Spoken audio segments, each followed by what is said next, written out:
activated. Hello again. I am your AI co-host, and welcome to 3.8. 3.8 is a podcast focused on the process of doing and the process of novel invention, all from the foundation of creativity. Each month will bring you no more than 5 episodes through the lens of art, science, and/or technology. You can support this podcast at patreon.com/38 or at ko-fi.com/38. Today, we're trying something a bit different. We're releasing Andrew and Nathan's fortnightly meeting they have. They discuss what they're thinking about and what they're working on. This isn't as much of an episode as much as something we hope you find interesting or inspiring.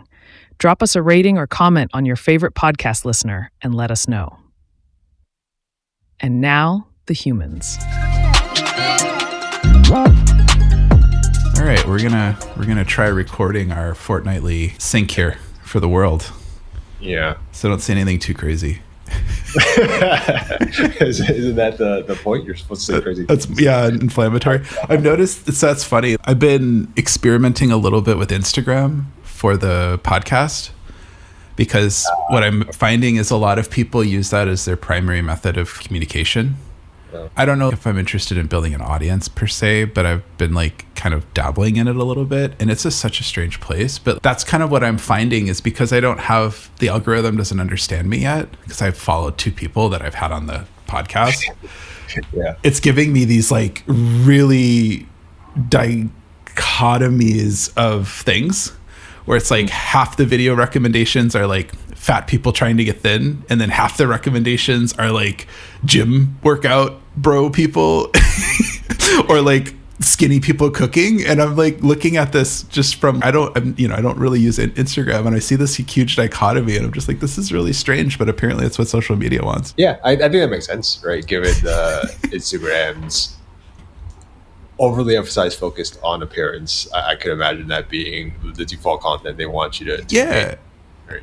And it's because I've read the studies where, it's there seems to be a high correlation between the rise of Instagram and eating disorders, especially in teen girls. Yeah.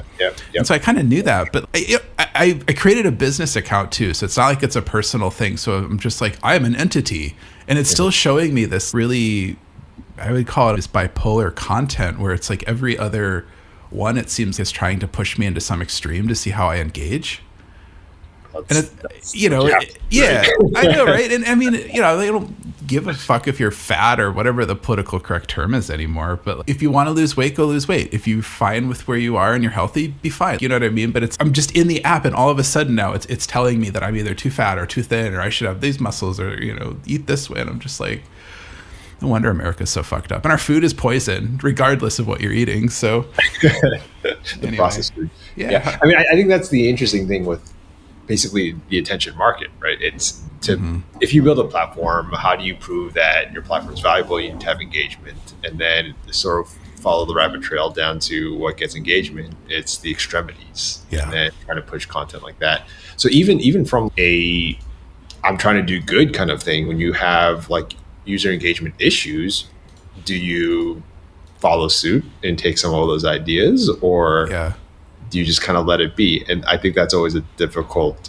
conversation to have with team members. It's something that we have right now with our app. It's how do you increase engagement? Do you play some tricks, or do you let it go naturally? And my take on this is, I think I don't know if we've talked about it publicly or not. My take on this is also pretty different, especially from product people perspective, that I think that's just the wrong metric. You want people to be using your product, and you want to make sure that the work that they're doing or the things that they're doing, they're active. They don't just have an account, right? And they're not using it. But at the same time, it's if engagement is your primary focus, you're trying to keep people in your app or on your platform. And the only real reason to do that is to sell them ads. Otherwise, you want to know, okay, these groups of users are really using our platform. Great, let's figure out what they want or what they need or why they're doing that. That's a totally different question than we need more people in the platform. We need more eyeballs on the screen. We need more people using it. I mean, if they're buying the product and they're not using it, that's a win, I guess. right? Because it's you don't have the infrastructure to support them, and they're just giving you money. But if you see people subscribe or buy and then they fall off and don't continue or cancel, that's I think a different problem. Yeah, I think it does depend on your audience too. Yeah. Like the ad angle is for like general consumer, or if your use case is too broad. Yeah. And like one of the other reasons I think a lot of people, us included, have explored increasing engagement is because it leads to potential investment. And whether your investor wants to run ads or have some other ulterior motive, like that's one way to show that there's something of value within your app. And then however you measure that value kind of depends on whoever's looking at it, right? But I don't know. That's one of the things. It's sort of like the dangling carrot. It's, do you try to increase engagement so you can get the investment so you can keep on going, doing what you're doing? Or is that sort of the poison? I think those are bad investors. Agreed. I totally agree. Right, because again, as a small business owner, I don't know how to categorize it. What's so weird, because in tech, I'm a founder. It's like, you started a small business. You know what I mean? It's until you have 50 or more people, you're not technically even a medium size. You're a small business owner. Yeah, you're doing technology, great. You're not selling like, hardware accessories or like nails or whatever. But yeah, it's a small business. But that's still the wrong thesis, right? This idea that you capture people and then convert them into paying customers, or that if you can capture their attention that they'll somehow want the thing, that's the wrong signal. If people are using it and engaging with it, that's a good signal that your product's working, I guess, or good, or spending time. But at the same time, it's every other product other than TV watching is not measured this way. Right, you're measuring unit of sales, you're measuring hours of consulting or contracting or like project hours or something. You have some sort of measurement of, we're producing value. How do we measure that value? Whereas this attention or time on platform, like all these kind of different ways of saying it is really, we're capturing some unknown possibility here. We have all these people and they're doing stuff, and so you know what I mean? So then it brings you down this like kind of advertising. It's like eyes on Super Bowl. Like they'll look at the commercials and the engagement actually goes up, right? So the ads sell. It's all, that's just, for me, it's just the absolute wrong product. And it's also the wrong way to treat people and humans. But, do you think there's ever a scenario in which measuring engagement is useful? Yeah, it's if you want to know if like actives is, I guess, a way to say it. So if people are active on your platform and using the platform, you want to know that. But that pushes very quickly into, we have 100 million people on our platform every day. It's like the yahoo.com homepage, yahoo.jp, Yahoo Japan is still like the #1 visited website in Japan. Oh, is it really? 30 years later. It's maybe it's not the number. Someone's going to be like, it's not the #1, you lie. But it's right up there. Yeah, sure. It's one of the still most valuable, properties on the internet. And why is that? Well, we have the most engagement. Do you really, or is that just everybody's default homepage and they haven't changed it? And every time they launch the web browser, you go to Yahoo Japan, right? I mean, I don't honestly know the answer to that question. But AOL.com was. Yeah, exactly, right? AOL is the most visited site on the internet. Well, yeah, it's because everyone who uses AOL.com, AOL online browser goes to AOL first. And I think Netscape was AOL for a long time, and then they went to, I think, Yahoo. But great, what does that tell you? People are spending their time on your platform, but if you're getting money from them, if you have a conversion, right? If you are selling a product and they're buying your product, who gives a shit how long it takes them? Unless you're trying to make the product better, right? You're like, oh, these people spend 6 hours on this like part of the sign-up process. That's bad. But once they're in and using the platform and they're paying you, it shouldn't matter. But it comes to the point where tracking active engagement and time tends to then go, how do we sell ads? What do we do with that time and attention? How do we trap people in? And I guess maybe gaming is another one that's a little bit different, where if people aren't playing your game or engaged in your game, that's a different world of entertainment value. I would kind of categorize that with like TV and movies. But any other kind of app, you should just be selling a product or a service. And as long as people are buying it and continuing to buy it and continuing to subscribe, great. If they're spending 100 hours or 2 hours, who cares? Yeah. It's a distraction. Yeah. I agree with that. I think that's kind of the perspective that maybe has been tainted by this idea of wanting to build unicorns. People especially wanting to like more. Exactly. Right? And it's lazy product in that the trap is usually we don't actually have a product or service we're selling. So we're going to capture people and we're going to give them a free product. Once we get a critical mass, we're going to go get investment. We're going to invest under the guise of we'll be able to convert a certain percentage of these people to paying customers. And that's been how Silicon Valley has run for the better part of probably 20 years. Now that money is expensive and interest rates and people are actually starting to look at profitability and what are you doing, these kind of ideas, all that's starting to melt away. It's still not there, but a lot of people are still trying to capture. And I think it's also easier to tell your story if you're like, the Google search market is 6 billion people and our, customsearch.com is going to capture 10% of that. And it's easier to tell a story to people who don't know how to do anything. But at the same time, again, like if you're just selling a good product, we're making this much money, we have these many people. The question becomes, do you expand it? Can you expand it? Is there expansion? Do you spin off like another product line? Those are like the development questions. No other industry operates like this other than like on like TV, maybe radio. Podcasts. I mean, but because you're selling ads, right? If you can't capture people's attention, nobody wants to try to sell them stuff. And America has just become fixated on this. Yeah. I do think that there's an interesting interplay there, like specifically when it comes to podcasts. For instance, this is like weirdly a plug, but so I listen to Freakonomics, the Freakonomics podcast, and they've developed a huge following. But one of the things I actually think is admirable about them being, the platform that they are trying to do some interesting things and they're leveraging their audience, right? Mm-hmm. So, for instance, one of the more recent episodes was something about, I don't remember exactly what it was, but it was featuring Andrew Yang, and they were trying to set up this experiment, this social experiment of can you do something effectively, and is there someone who's willing to run it? And they kind of used their podcast as a call for people who are interested in doing something like this. Mm-hmm. So they wouldn't have been able to It's an ad. Get to that point. Yeah, it is an ad. Absolutely. Right. But I feel like there's an intention there of wanting to do good. I don't know. Maybe it's a benefit of the doubt, right? Giving them the benefit of the doubt and saying that they actually want to do something significantly interesting. Yeah. But they wouldn't have been able to get there without playing the game. But again, it's content production, right? It's entertainment. It's not a service or a product. Like people will call entertainment a product, and I guess like to some extent it is, but in my mind it's a totally different world than what I would consider a product. A product is something that you use and get value from, whereas entertainment is something you consume and maybe get value from. It's very different in my mind. I mean, so is that to suggest that there are no products that can be entertaining? I mean, games are that way, but like that's the obvious. It's kind of like that's one of those weird ones where I don't know how to feel about it, because there's also you can play by yourself and entertain yourself, but you can also play with people. So it's like more of a platform idea. Presumably, it has an enduring value. Like you can play the game again.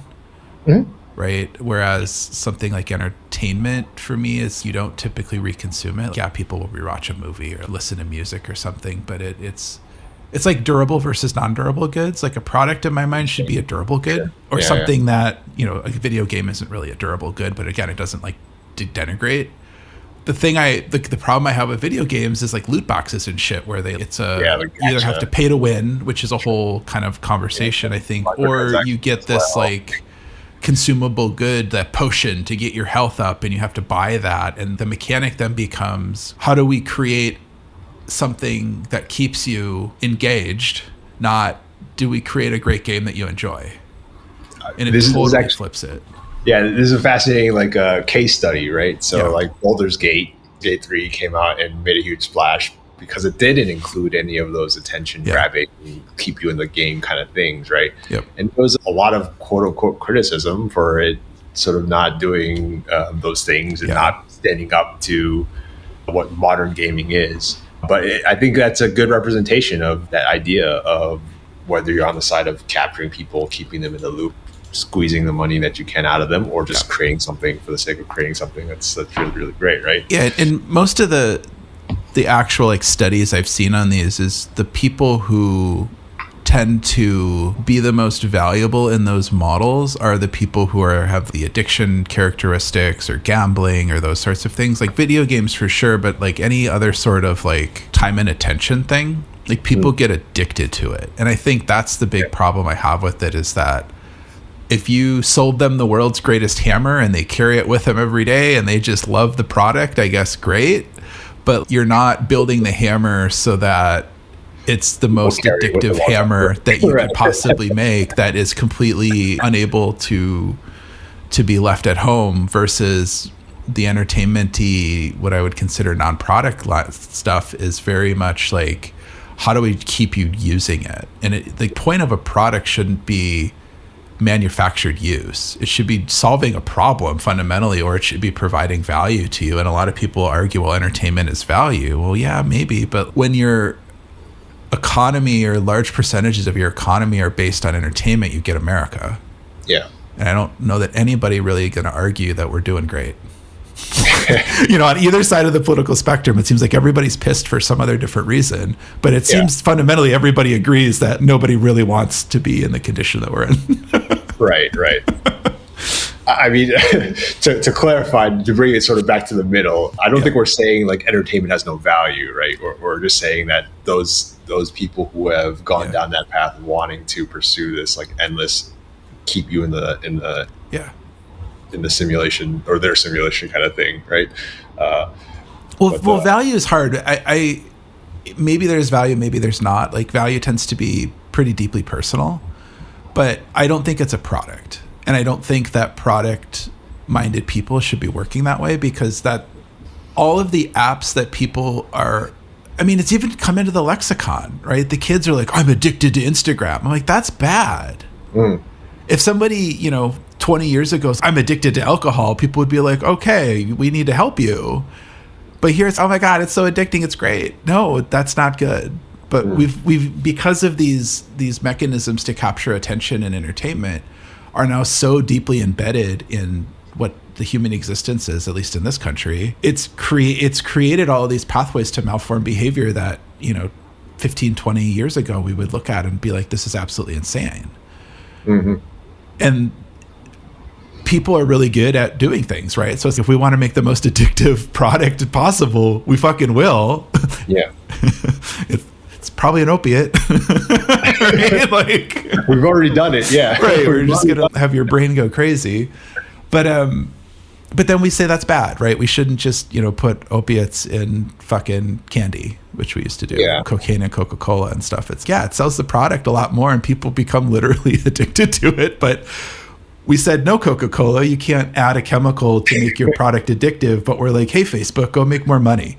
Make it more addictive, right? Make Instagram more addictive. Yeah. I think that's really fucked up. And I think because it's tech and a lot of people don't understand it, then it becomes okay, right? And that's, again, like for me, the primary measurement is if you're looking at attention, you're trying to increase attention, that's indicative of your, putting the Coke in Coca-Cola. Yeah. Which is why I'll probably never work in the Valley again. You're set up your own valley. Right. Well, you want your users to you want to understand how your users operate, but I find that talking to them, this radical concept, is way better than trying to infer from like data. Like the data is good because it also helps you check if someone's, oh yeah, I use the app all the time. And you're like, actually you don't, you haven't logged in 6 months or whatever. Then you kind of know, but doing traditional user experience kind of stuff, small group or shadowing, or even like screen recordings, right? You don't have to sit there and watch them do the thing, but if you can, record them doing it and the data, I think, can give you an indication of something to look at. So it's not that tracking like use or attention is bad, but what tends to happen is then it's how do we increase it? It's, well, why are we trying to keep people on our platform? How are we making money from that? I just think, or trapping people in your product. And I think, again, if you look at a physical good, like a refrigerator, you can't escape from, everybody buy one. It's everybody be like, no, that's crazy. But it's, well, the app, I can't live without this. It's really, is that where we're at? It's so deeply embedding in human psychology. I don't think most people, I don't think really recognize that. It's getting better. I think more people are talking about it, but I mean, there's always going to be that division, right? Where, I don't know, maybe it's pessimistic, but I don't know that everyone will have that mindfulness to be aware that that's what's happening. No. Right. So this idea of the attention market, not many people will be even cognizant of something like this existing. Right? And I think because this stuff's moving so fast, like generational gaps and generational knowledge loss is at like an all-time high. Mm-hmm. Right. When like radio came out, it was going to ruin the children. And even books, I remember in libraries, like that was when they're like, kids are going to read bad. We're going to forget how to tell stories because people are going to read them and not make them up. And that's probably true to some extent, right? Like we probably lost some stuff there, but I think like the net benefit of books was probably better than whatever we lost. And there's still people who practice oral traditions and that kind of stuff. But with the algorithms and, attention economy and that kind of stuff, like it's so baked into the lexicon. Like I'm of the age where I remember the world before the internet, and I lived in the world before the internet. Yep. Most people don't, and I think even most people in my age range don't. I see them have like succumb, right? I can't live without Instagram. It's my favorite. Or I get all my news from Instagram and all this shit. Like you're dependent on food and water. If you don't, you die. Right? You're dependent on oxygen. Well, mostly actually nitrogen and oxygen and a little bit of other gases in there, or you die. That's a dependency. But we, as humans, I think, rationalize what our brains want a lot of times, and people people who have a junk food addiction or alcoholism or something like that. So I need it. And well, there's a physiological dependency at some point with alcohol, but in order to get to that point, you have to like really try for most people. And so you're rationalizing, or your psychology is forcing you to kind of do something. But I mean, the alcohol industry, I guess, is advertising to you, and maybe they're predatory, but that's nothing compared to what Instagram or Facebook or Twitter or like any of these social media apps are doing. Like the brain poison is so embedded in the entire design of the entire, down to the phone, right? The red notification. Why is it red? Well, humans have a tendency to react to red. Yeah. I mean, it sounds what you're basically getting at is people are lazy and not trying hard. Yeah, I think partly, but also because of the way that this stuff is built and designed, and it's already so baked into our society, it's incredibly difficult to even recognize. So if you recognize it, if I'm sitting here talking about it and I go sit on Instagram for 2 hours, yeah, I'm lazy. Yeah. But I think they don't even recognize it. And there is, I think there does become a physiological or a psychological dependency on this stuff. Like people check their phones, like you get kind of twitchy almost. But it's a psychological addiction versus like a physical or physiological. Right, yes, they're kind of similar in some regards, and they can be, but it's such a gradual thing. And now it kills me every time I go out into society and I see a 2-year-old on an iPad. Yeah. We're training them from the very beginning, like bright flashy lights and quick movement and like all that. We're retraining. And it used to be you went outside and played, or maybe you had video games or something. It'd be like the same thing as I'm going to eat 100 Hershey bars all day long, right? Sorry, Hershey, like your shitty chocolate. No plugging. No plug. We're not sponsored. Wink, wink. Yeah. I mean, you could take it to the extreme. I think that's the idea behind the hesitation with the rampant technology that we have, and it's people becoming integrated with our phones. Might as well absorb it into the human android amalgamation in the future, kind of thing, right? And that's the fear, is that people will give into the immediate temptation and just spend all that time. If you have some magical implant, just sit there and watch videos all day or whatever, right? Well, Apple had a series, I forget what it was called, but it was like a series on the end of the world, roughly, or it was like climate change and how stuff changes, and it was it's not going where I thought it was going. No, it actually is. It's going to directly relate to what you just said. Right. But every episode, there was time between, and I think it was like 5 to 10 years roughly. Each episode was like a leap forward. And so you start like kind of now, and it's just pretty normal. It's just like our society now. And then a few episodes in, you get to this like mythical technological future where you like can't breathe the air because it's so toxic, and humans have adapted to like have like little backpacks with like fucking oxygen, because of course we would do that, right? And then one of the episodes features somebody who has like a neural implant, and it's there's like a social introduction. They're at a party or whatever, and they walk up to these other two people. Like, oh hey, this is my whatever. If she was a wife or spouse or partner, I don't know. And she's sitting there and she's just kind of staring off into space, and then she just starts laughing. And then the guy is, I told you not to play that game when we came here. And it's some neuro implant that she's, like on her Facebook Farmville or whatever, but it's in her mind. And from the outside, it's totally bizarre because you have no idea what's going on, right? And she just starts, hysterically like interacting with this thing that no one else can see. We'll see. I don't do we want to see.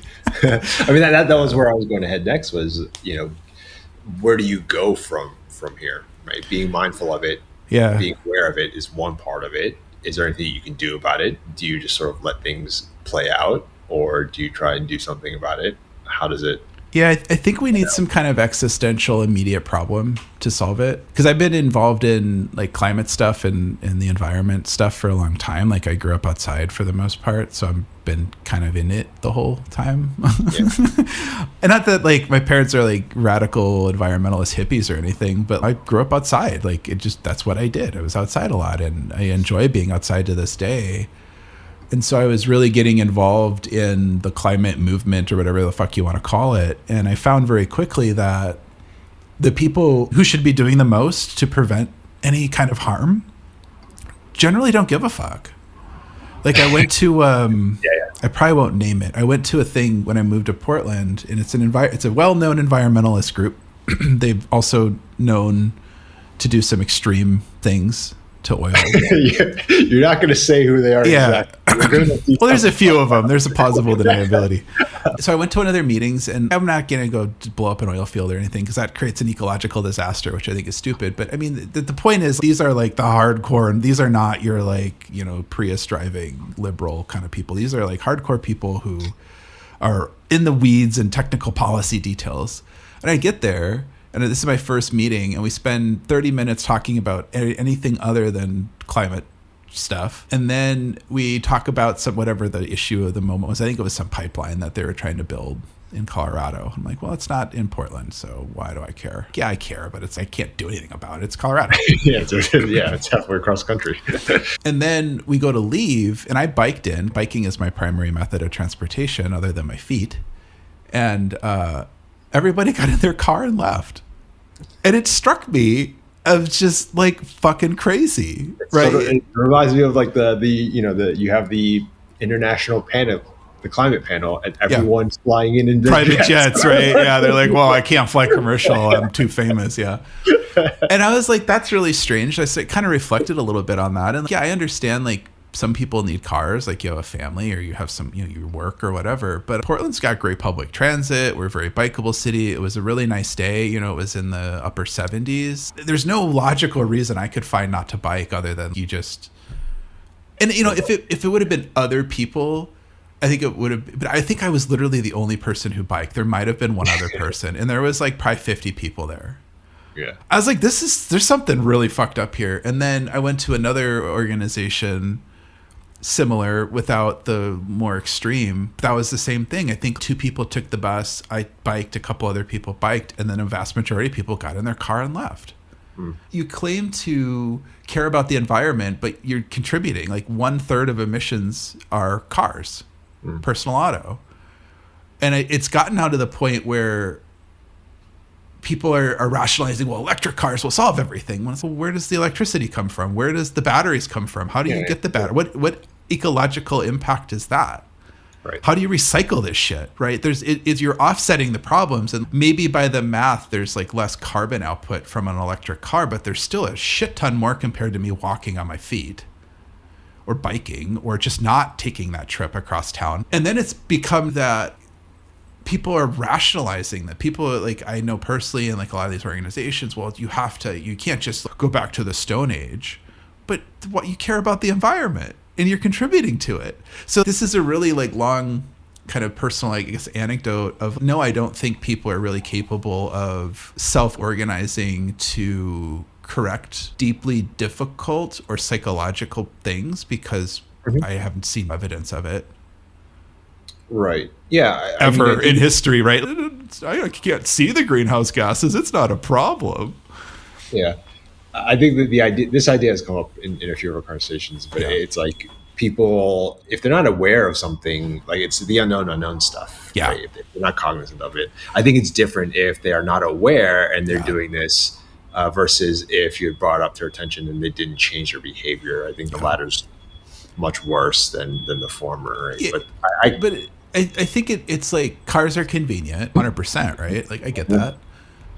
But I don't want to give up my convenience.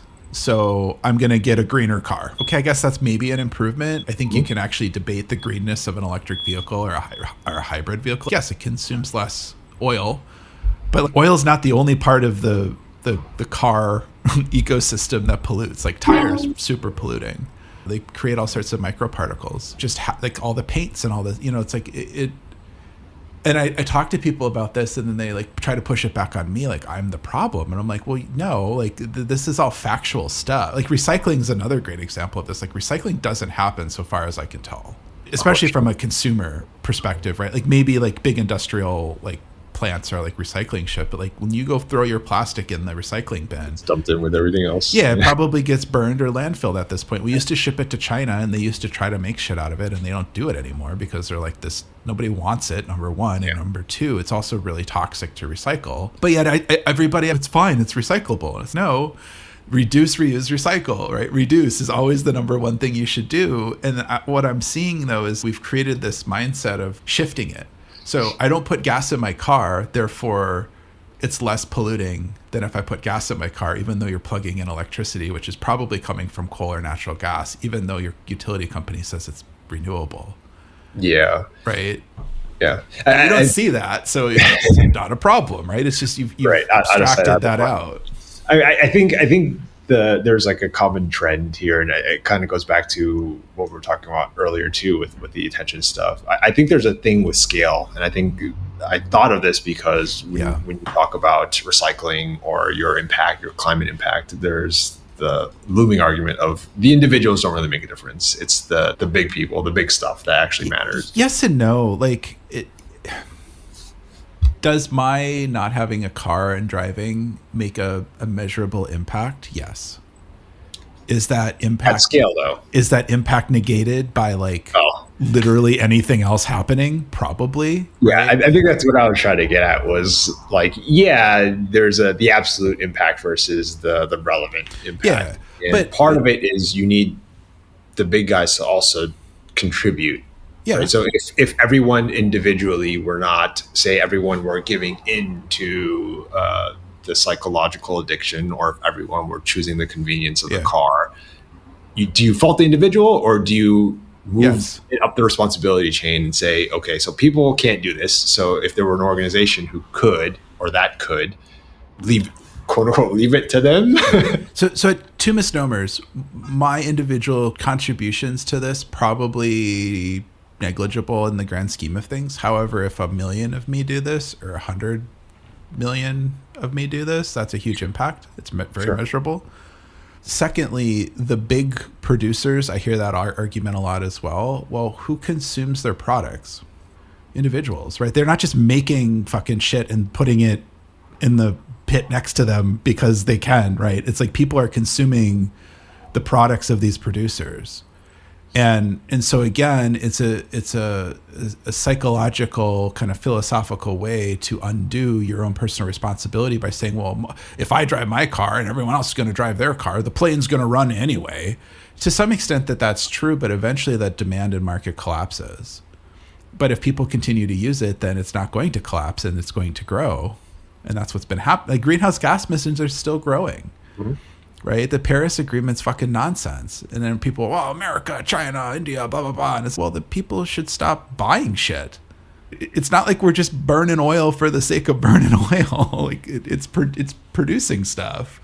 Yeah. I don't intend to simplify by saying it's one or the other, right? But there's like a traveling up and down the chain, I guess, right? So when you say, oh, India, China, US, whatever, it's the responsibility of those governments to influence individuals such that they adopt this kind of high individual contribution. Yeah, and China's influencing their population to buy more because it's stimulating their economy. India is the same way. And I would argue America's just been there. Right? Welcome to the club. Well, and yeah, I get it to some extent too. It's America and the West has used hydrocarbons to grow to where they are today. And now we're saying don't use them. And so that kind of shortens the chain. But I was just listening to an economic forecast for energy production, and China produces so much solar capacity that nobody else in the world can compete because it's just not profitable. They've just flooded the market, and then nobody buys it. Yeah. Right. So and I don't know if that's partly just to put people to work and make shit that they think is useful, and someone will come along and buy it, or if they're actually trying to collapse the whatever the fucking problem is, who cares? But like all I hear is green energy, green energy, green energy. It's cheaper and cheaper and cheaper because it's more and more produced. So, but why is there a supply demand, or why is there a demand lag? Right? Like, it doesn't make any sense. So I don't know, man. I'm not a fatalist, but at the same time, I don't see any evidence to the contrary that like large or hard abstracted problems are solved. And people push back all that, well, we're getting better on climate. And I'm like, maybe, but greenhouse gas emissions are still going up.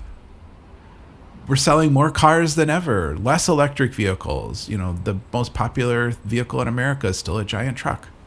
Okay, maybe we have more solar capacity, but that just seems to be fueling more demand. Yeah. And okay, it's not oil, so I guess that's better, but the demand is not decreasing. And frankly, I've had this argument with a lot of people. It's just the economics don't support that. Like, the economics are predicated on growth. If you degrow, you lose. Nobody is going to invest in that, right? So there is an efficiency coefficient that you can mess with, but like this idea that we just stop producing and everything's fine, like the entire world collapses.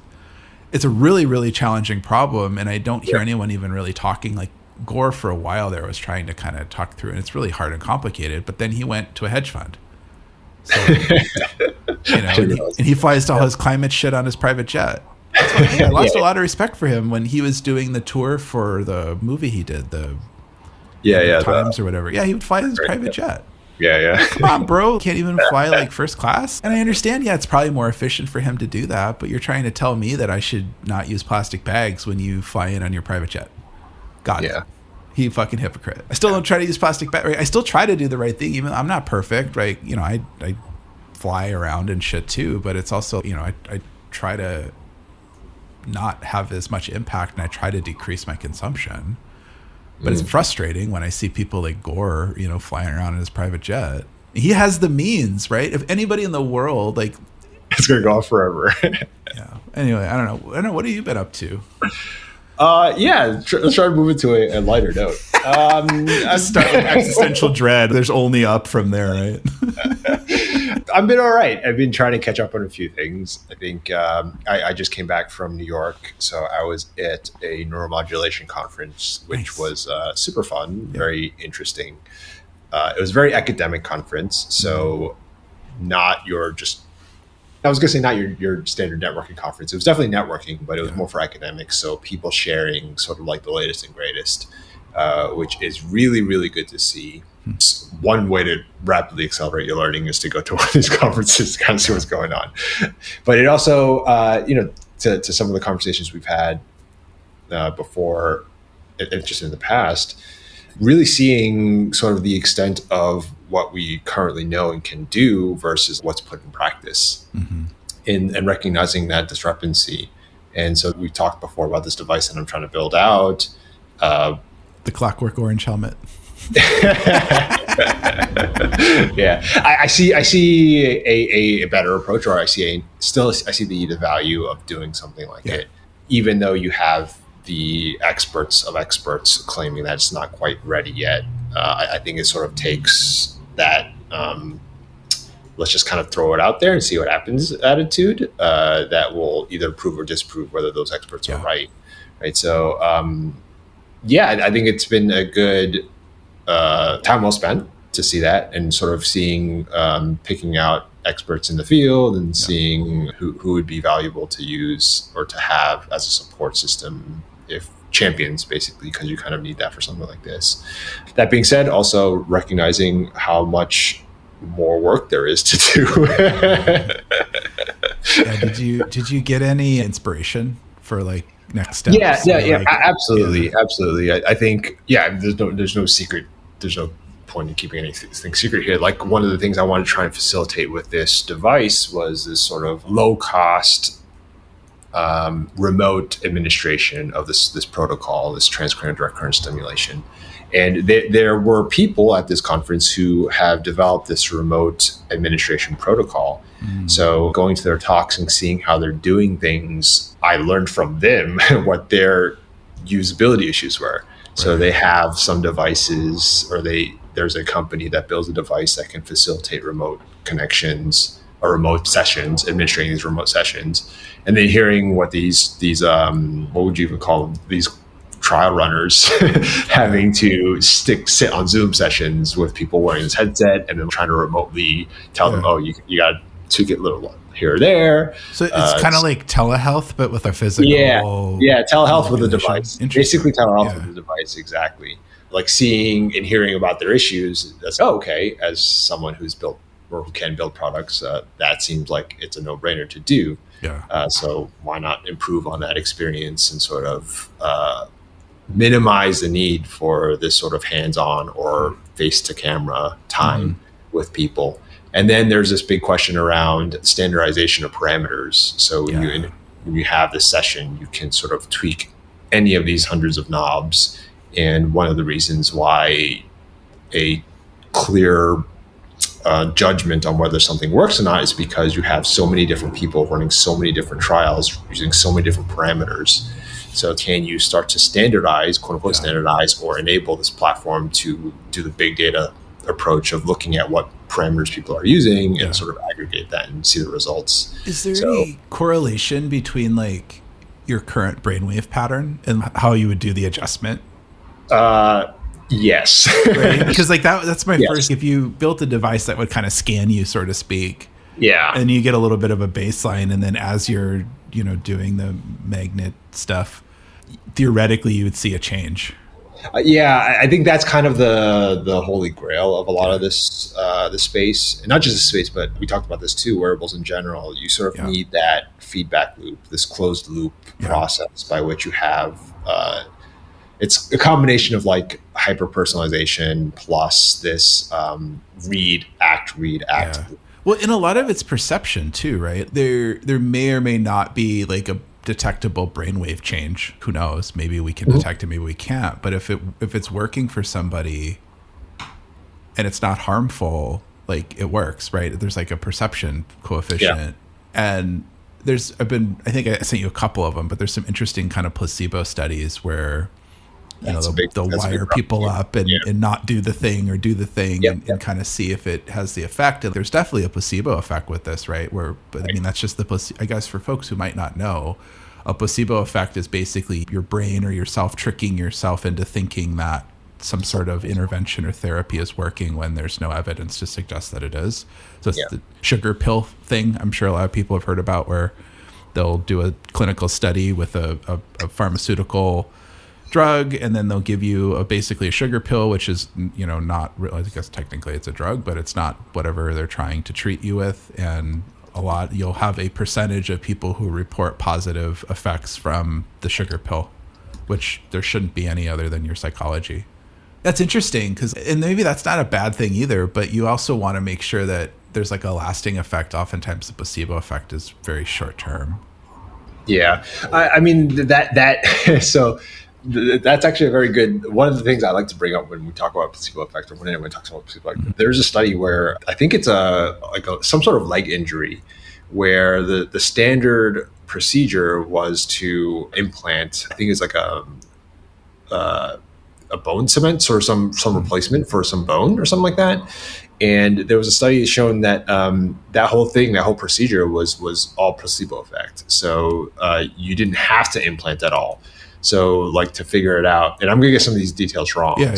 double check it. But there's a doctor who would go through with the surgery, cut them open and stitch them back up and not do anything else. Just cut them open and stitch them back up to make them think that they got the surgery. Yeah. And they were blinded, so they had no idea whether they received it or not. And they got better. And this was not a short-term thing. It was like they got better. So it's a very fascinating idea.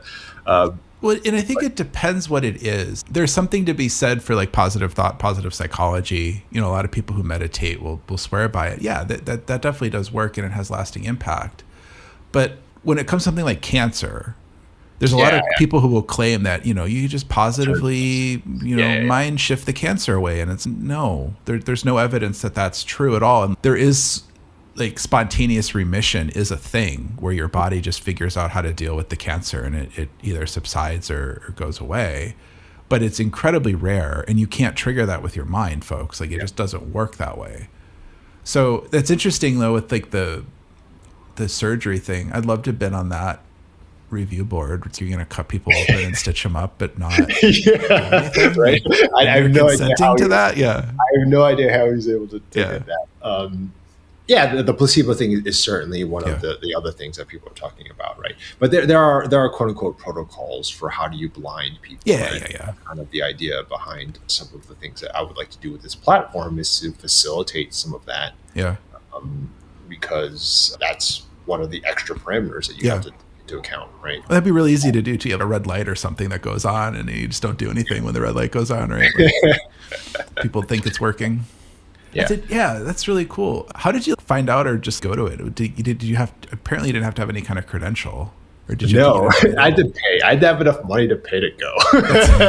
It sounds like an academic conference. Yeah, exactly. So that you can pay and it doesn't bounce. All right, you're in.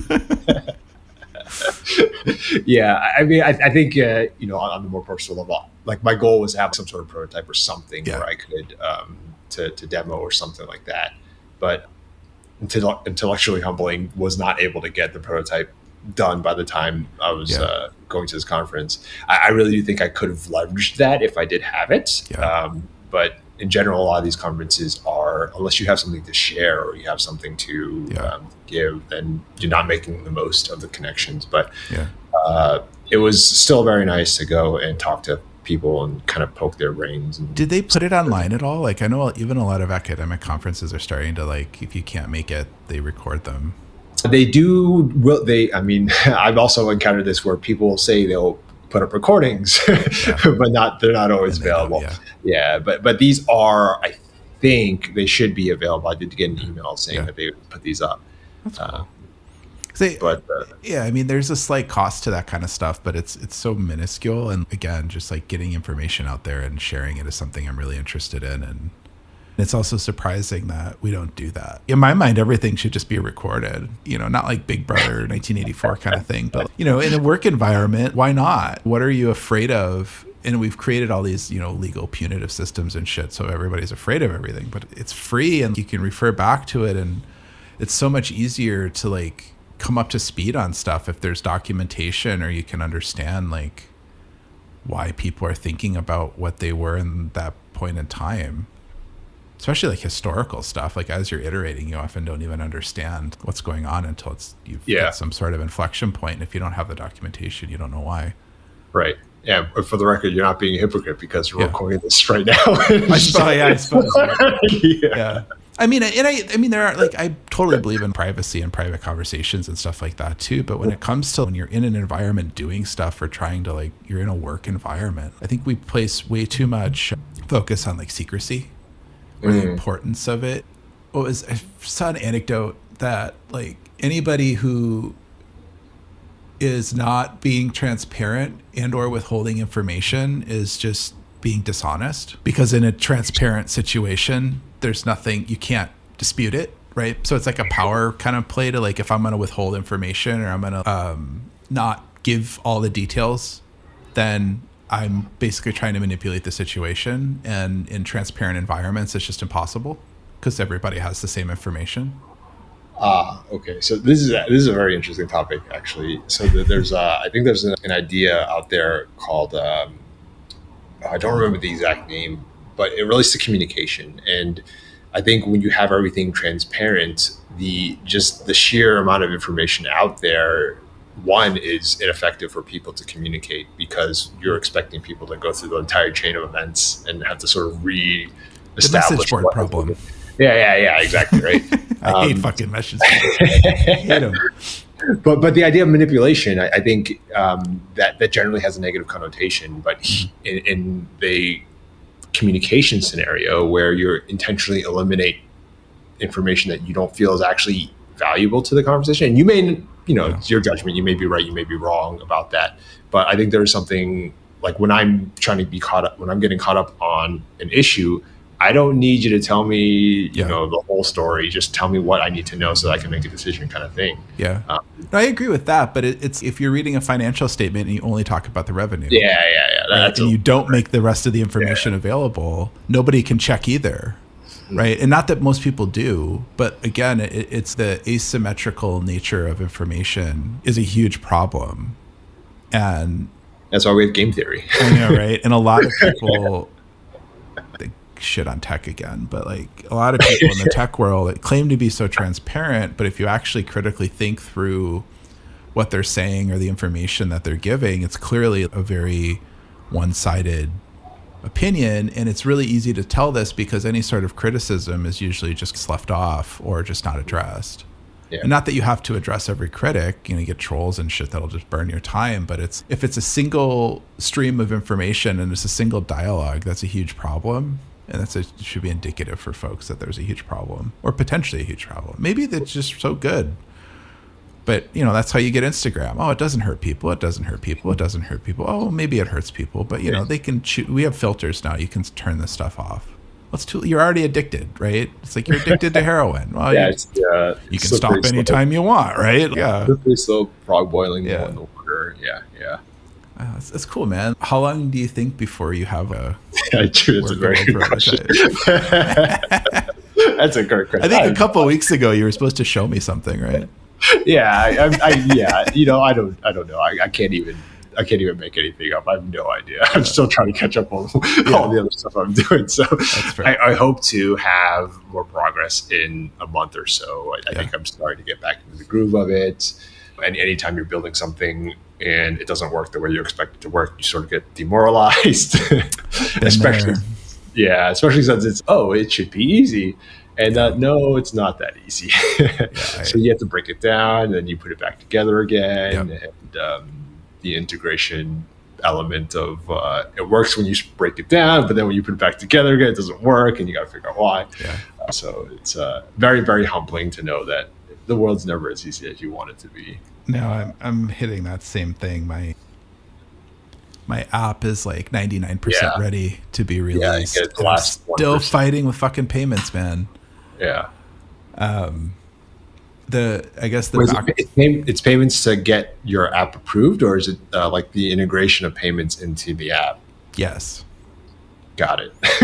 So I got my app was approved by the almighty Apple. Tim Apple approved it. Nice. I guess the line of thinking, which might be helpful if people actually listen to this, would be I want the most minimal viable products to be released. So I know I have a market. I know I have people who are interested in it. I have people using it, but I don't know how big that is. And so I was talking with someone actually last night about this, and I thought I had laser focus as a product person before. I have such a heightened level of laser focus now where, because I'm pretty much doing the work. I have some help here and there, but it's like, I want to build the MVP the way that I want it to. I want to get the scaffolding there before I bring in more people, because I'm doing AI stuff, but like a lot of what I found in this is, and I talk to people about this shit, and a lot of people try to talk me out of it. Oh, that's not a product, or it's like, you don't get what I'm doing, and that's okay. One, it's weird you're trying to talk me out of it. Like, just don't use it. Right. Let me waste my time, I guess. If that's Let me waste my time. I don't care. That's a sticker. Yeah, right. But yeah, like, why are you so invested in trying to convince me that this is not a good idea? Like, I'm not making you use it, right? But number two, it's like people I'm working on contextual search for audio, and as far as I can tell, this isn't really a thing. Like, it's a thing in certain industries. It's a thing in certain niches, there are, some tools like Perplexity AI as a contextual search engine. They kind of have an audio coefficient, and I don't know, I have some more stuff in there. But as far as I can tell, I've done market research. There's really nothing that just gives you a generalized platform to do this. And people, why is that valuable? I was like, well, why is Google valuable? When they're making Google, like the problem was obvious in that it's really hard to understand what websites are out there and how to find stuff. That's been a human problem since time began. But then Google, figured out a way to do it, and then it worked really, really well compared to Alta Vista or, Yahoo search or whatever, where it wasn't worked very well. And so then it became this like necessity tool for you. And now it's ubiquitous, right? Like you go to probably Google, like maybe you go to Bing or something, but you don't know what life is like without it. But I don't know, 30 years ago, everyone was like, life's fine, right? What's the internet? Why do I need that? So, and I'm not saying I'm creating the next Google. I don't want to do that, right? I mean, it sounds, but I don't honestly think that will happen. I frankly don't want to build that kind of a company. But I do think for some identified use cases and also just things that I personally struggle with, I think it's going to be incredibly valuable. And so the idea is to most minimal viable product. What is the most minimal thing to get it out to people so that they can start telling me if it's useful or not? Then I decided, so after I got it approved, I was like, well, I should just make it easy for people to pay me, right? If they find value in this, like instead of just kind of throwing out a demo or like a beta and like letting people, I was like, fuck it, it's just payments. It can't be that hard in 2024. And so I started integrating it. And then Apple had all sorts of other criteria that they wanted me to solve for. I got through most of that, but then the problem I'm having now is that the software I'm using to create my front end for the app, the actual stuff that people download and use, right? Apple has all of these conditions to be able to test payments that you have to use their own software, Xcode. There's no other way to do it. And I think that's insane, number one.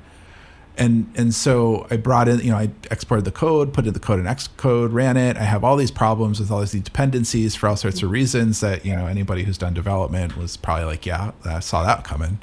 Yeah. And part of it is for me it's really frustrating. One, that there is no easy way to test this. It's crazy to me because it works. Like all the code works, right? I mean, everybody who's done coding's and then you run it and it doesn't. So I do want to test it and do my due diligence, but it creates this whole other circumstance and all this other crap that I frankly don't want to deal with that I now have to deal with. And so talking about demoralizing earlier, I was just, as anybody who's been through dependency hell, it really sucks. And I don't do this for a living full time. Like technically, I guess I do now, but it's not my passion. But I do want to get the initial vision out there and then bring in people to help build it better or remake it in a better way, because it's such an abstract meta idea for folks that they don't grasp. Even people who kind of get it are like, I get it, but I don't really get it. And then when you see it, you're like, oh, that's what it does. And it looks so simple. And anyway, so yeah, I don't know.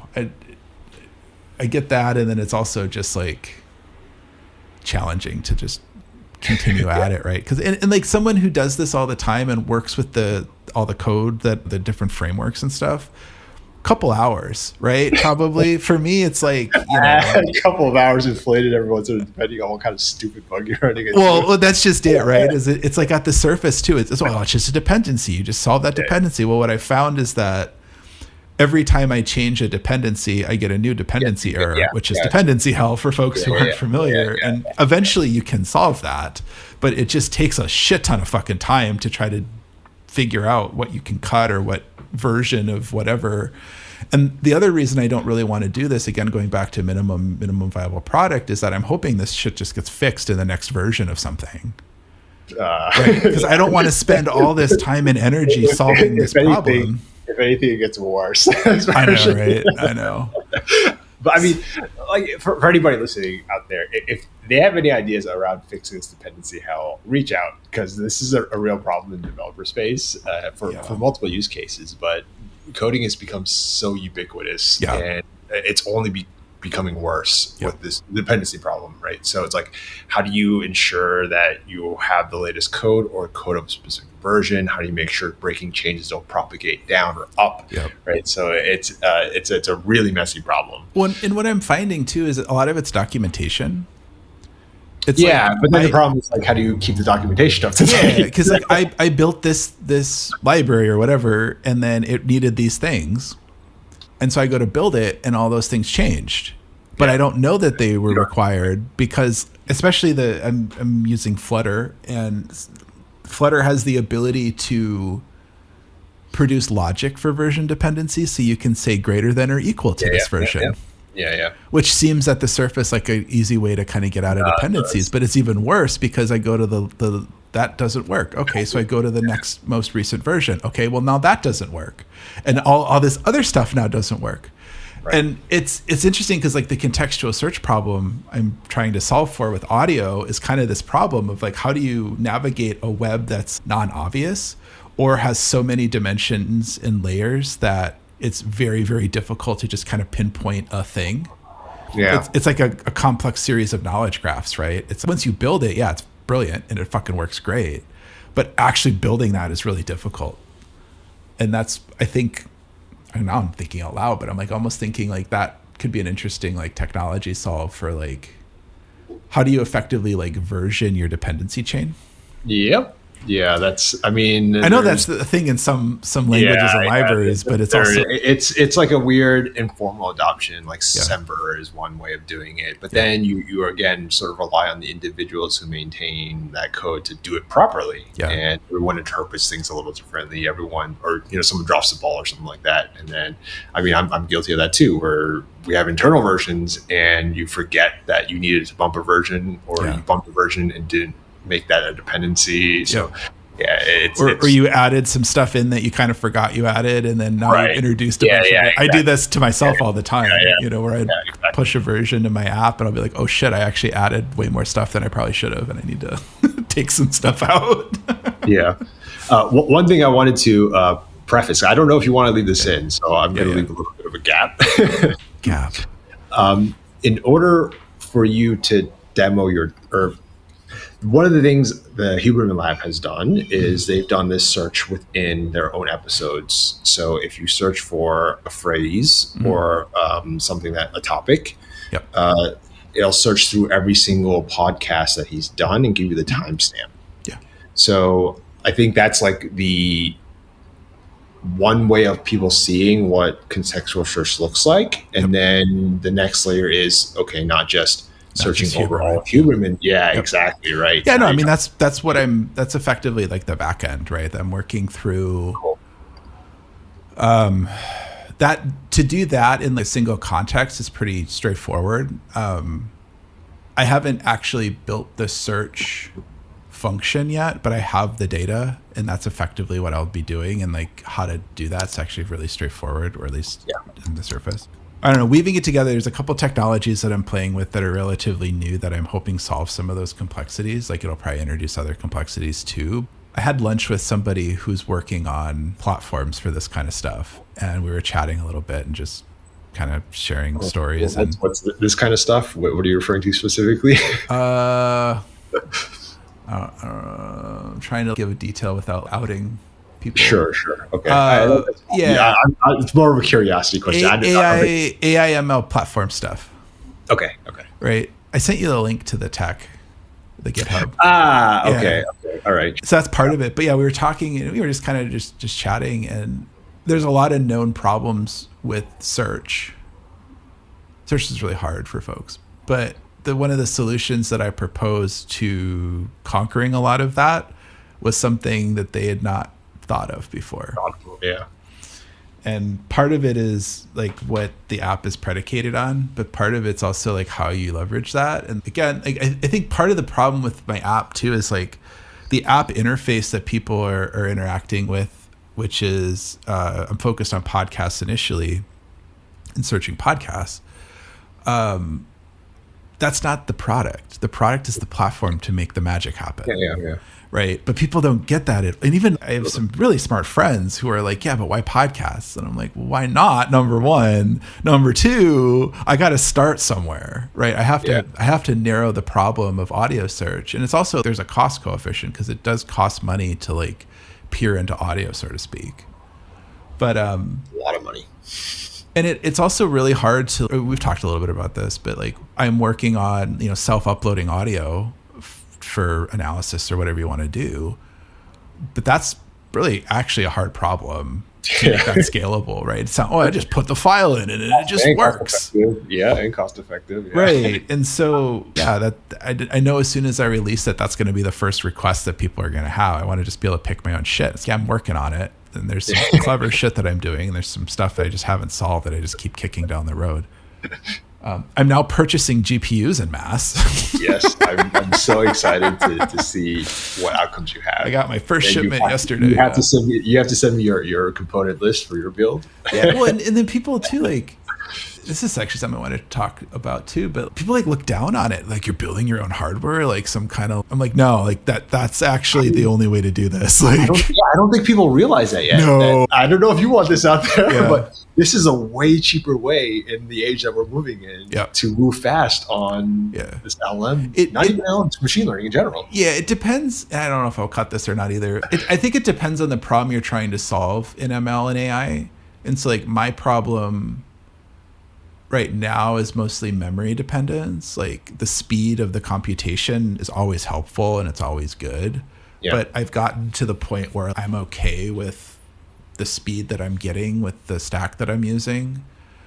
And I'm limited by memory and of being able to run models at different sizes and parallelization and all this shit. And like people who are really into it probably yelling, you don't know what you're talking about. No, I actually, for my specific problem in this specific part of the pipeline, I am memory limited. Like computation is not nearly as important as people think it is. And I think we talked about it too, but I did the math and like to hit the scale of capacity that I need, my projected capacity that I think I'll need, it's $80,000 in equipment. Yeah. And that's 9 months of rental from the cloud of a shitty kind of GPU. Like those aren't like H100s or A100, I mean, you're talking to rent one of those, you're probably looking at $2,000 to $3,000 a month. You can buy one for $10,000 to $15,000. So I understand the cloud. I mean, we've talked a lot about my philosophy on the cloud is very different than a lot of people because I used to have to do shit in the world before the cloud. But owning your own infrastructure and running your own infrastructure is one of the secrets to this kind of AI shit right now that a lot of people are not getting. Yeah, yeah. And it's not even it's even people who need to find out how to use it, right? Like it's cost prohibitive to do experimentation. Yep. So if you own your infrastructure now, and then you actually figure out how to use it, you're set, you're good. Right? You need to scale, but you're good. Yeah. And I think too, like there's been all sorts of revolutions in model building and training that you can use less everything than you think you need. It just takes more time. Right. Yeah. If I had an H100, I could throw a bunch of model stuff at it, do some training, or had 100 of them or whatever, or 1,000. Tech in general moved that direction. Use more compute, use more RAM. Yeah, and there's trade-offs to doing some of this stuff. But for what I'm doing and the problems I'm trying to solve, it's just a waiting game at that point. And I can wait a few days or weeks if I need to versus spending the money. And I think that's going back to that laser focus. It's like, how am I spending my time? How am I deploying my resources? And then it comes to resources, as I'm bootstrapping, I'm not interested in venture capital. And I kind of got going down this path of buy versus build versus rent kind of thing. And it was really clear to me very quickly that any sort of scale in this space, like you should be owning. And the next generation's going to come out. It's going to be better. It's going to be faster. Probably not cheaper. I'm sure they're going to juice the profits. But like, theoretically, it'll be cheaper. But again, and I find this is part of my problem of wanting to do this too, because I've talked to a lot of engineering friends and they're telling me I need all of this like fucking infrastructure. And I'm like, I actually don't, because I'm literally running this today on what I have and I'm building out for a little bit more scale, but it works. Don't tell me it doesn't. And we're not talking like it takes weeks to produce this stuff. It's minutes or hours. I think a lot of the cost of startups goes into like the whiz bang fancy, and the capital allocators don't seem to be smart enough to understand this, or they think that it's just going to be faster. And like talking through dependency hell, like you start talking about deployment hells, and deployment chains and shit. Like that's a whole nother level of complexity that you have to deal with. And maybe you need that. Maybe like I've told people straight out, like the day I have to use Kubernetes is the day I'm shutting down. But you can use Kubernetes on a small scale. I know, right?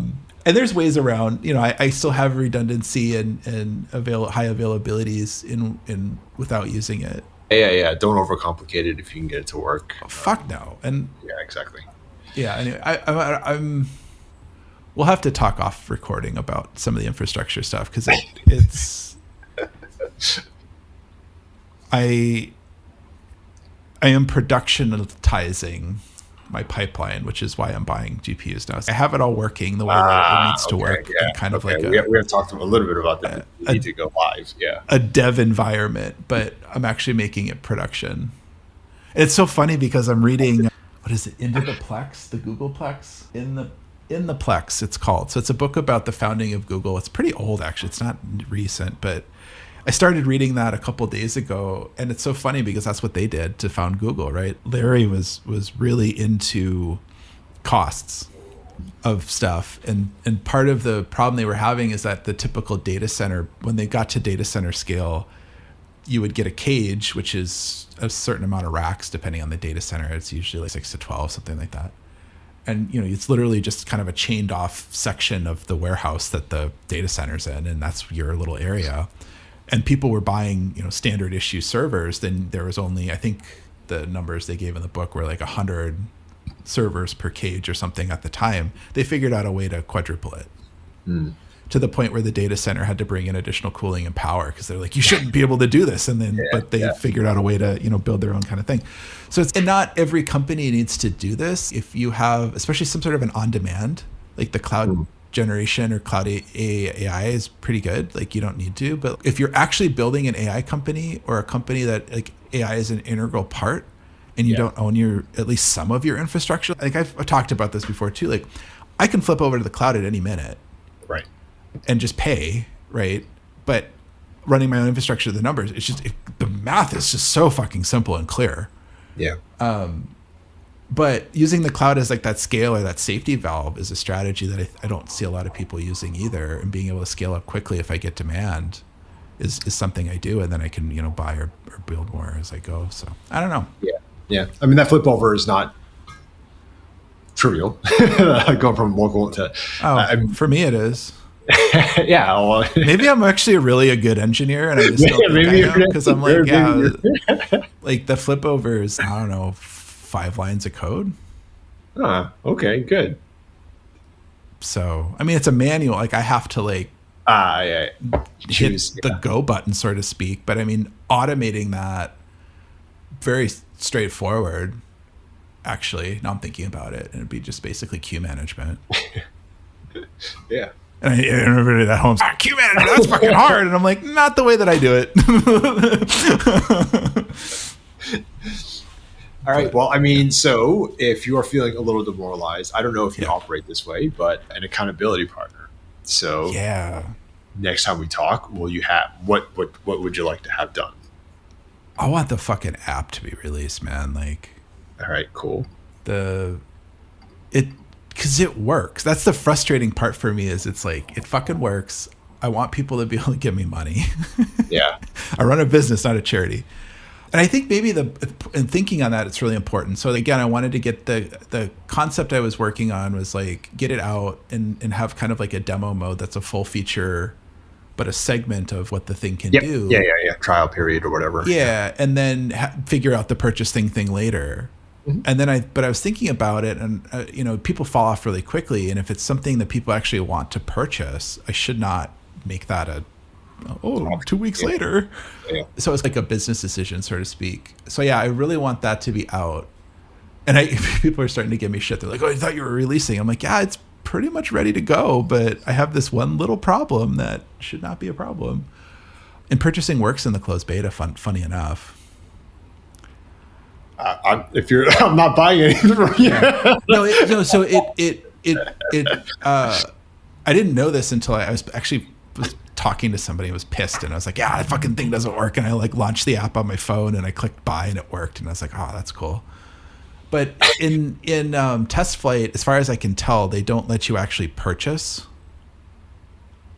Ah, interesting. Yeah, because it says like when I hit the button to purchase, it says like this is a sandbox purchase. The full functionality will be available.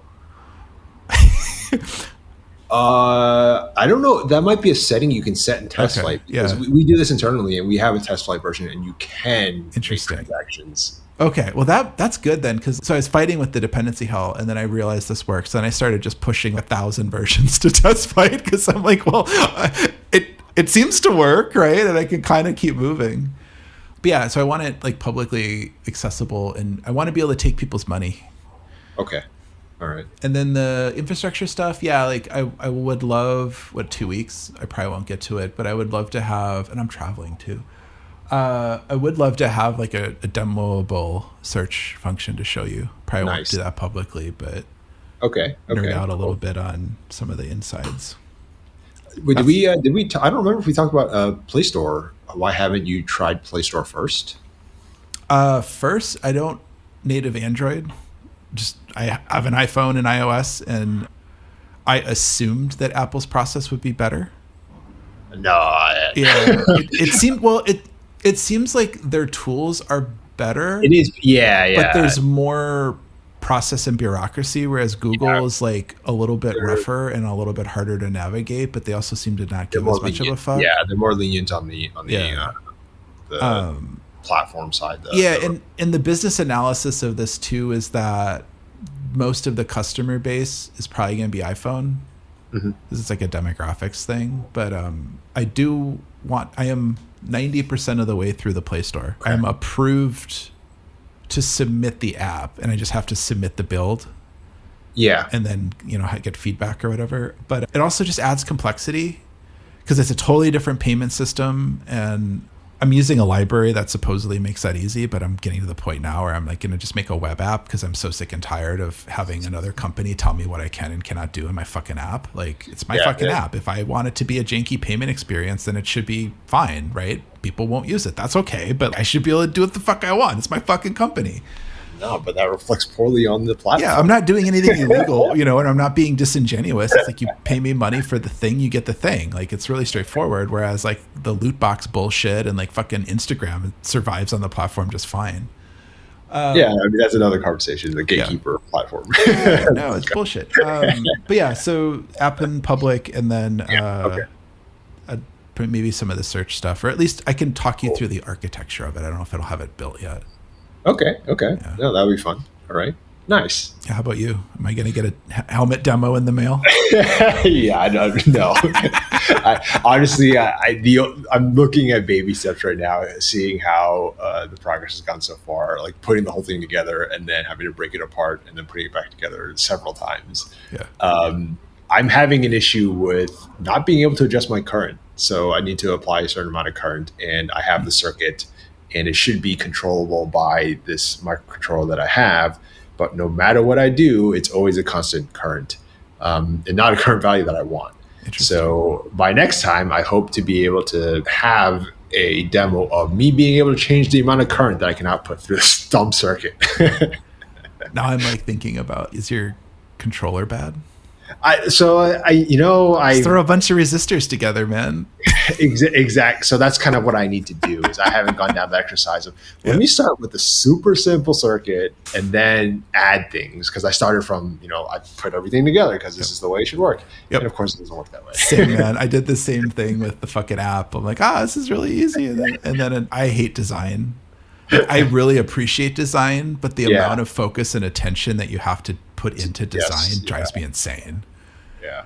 And then I'm like, that's off by 3 pixels. And I'm like, nope, it's fine. It's fine if it's off by 3 pixels. Like, I'll fix it later. Like, I want to get a front end engineer as fast as possible. Because like the back end shit, like I would do that all day long. Yeah. But this front end, I just fucking hate everything about it. Yeah, yeah. I mean, it's not trivial. That's why there's so many of these weird front end frameworks that are opinionated to do things a certain way, and it's. And I appreciate the work that people do, you know, but it's not my thing, and it's just all the shit that should be so easy, isn't. Yeah. And it's 2024. I'm like, it's 2024. Why does Apple not have a sandbox fucking environment that I can just switch the API to like sandbox.applestore.apple.com or something, right? And then, it works. Oh my God, flip it over. Now it's production. Great. That's all the rest of the fucking world works. Yeah. You know, like only questions that Apple can answer. I'm sure they have some reason for not doing it, actually. Blows my mind. No, fuck them. The reason they do it is they fuck them. Like there's no, I mean, I was doing software bullshit 15 years ago, staging production, right? It mimic, you know, and staging and production never are the same, but they should be close. And sometimes it's an API flip. Sometimes you have to, you know, code shit. Yeah. It's not a radical concept. All right. Anyway, I want my helmet in the mail. You'll be one of the first to get one, I promise. And I'll do it in the bathtub and see if that changes. You probably could. The way I'm building it, you could do this in the bathtub, to be honest. Even if you drop the thing in the water, nothing would happen. Are you going to make that claim in public? Yes, I can confidently make that claim. The device will probably die, and that's it. It's so funny. When I interviewed Christine for the podcast, and she works at a cosmetic company, you know, that has all organic skin stuff. It's not cosmetics, it's skin stuff. And we were talking, and she's, you could eat it. I was like, really? She's, yeah, we use all food grade ingredients. And it had never occurred to me that even like organic skincare stuff probably shouldn't consume it, right? And like your skin is absorbent. And we had this really interesting kind of, like, I don't know if it's a tangent or something. I was like, really? And it never had crossed my mind, but I was like, that's a compelling advertisement. Like skincare you can eat. Don't, you know, and I was like, in the episode, I was like, do not eat the skincare shit. But like the fact that, you know, it is safe to consume. It's great if you have pets or kids, like that whole thing too. But it's also, you're putting it on your body. It should be, anyway. So I'm just thinking about that with your helmet. Don't play with it. I think there's some, I'm sure there's got to be a pet company that has the same slogan, right? Pet food you can eat. Oh no, yeah. It all has to be FDA certified anyway. Yeah. Fun fact, yeah. Like pet food is human consumable if it's bought in the United States. Oh really? Yeah. Even ones that aren't intended for. Yeah. Yeah, like you might get like an upset stomach, but it's not going to poison you or anything. Oh, interesting. Yeah, and that's like dog and cat food. If you have some sort of exotic fucking snake or something, I don't know. Don't eat the snake food. But like, yeah, and because kids will eat it, right? They'll get into the dog food bag or they'll pop a cat food, and that makes sense. And it's probably not the most nutritious, but yeah, it's tested to ensure that it like doesn't kill you or poison you or whatever. Yeah. Anyway, cool. Well, this was fun. I'm going to stop the recording now. Okay. You can find us at 38.com. It's like the word create, but with a 3 instead of the C. As always, we encourage you to listen, watch, do. We'll see you next time. You can support this podcast at patreon.com/38 or at ko-fi.com/38. Thanks for listening.